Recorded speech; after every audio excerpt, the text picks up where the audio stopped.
How y'all doing? This is Rob Burnham, aka Preacher Man R&B, and this is another episode of RetroLand Comics. This time I am going to be reviewing the first four episodes of X-Men 97.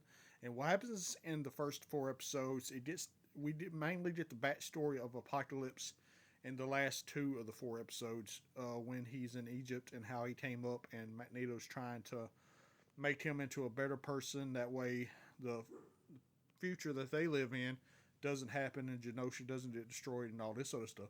Well, it kind of backfires on Magneto because Apocalypse becomes himself, as we see up here. And he gets control of the ship and he goes and destroys Kang the Conqueror's kingdom because Kang the Conqueror is the Romatut, the Pharaoh. And Kang the Conqueror goes into the future to escape this attack. And then, spoiler alert, Magneto winds up dying at the end of the fourth episode, and we see Bishop come back to get Professor because Bishop took the rest of the X-Men that was in the past to take them back to their present day timeline.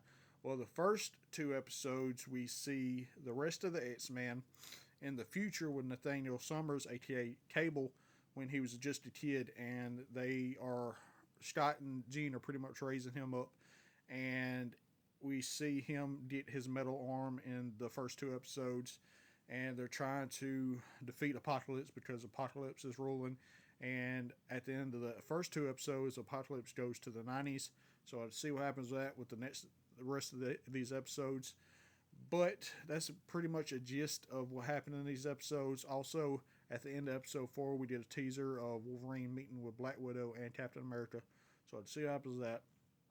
But other than that, that's all that really happened.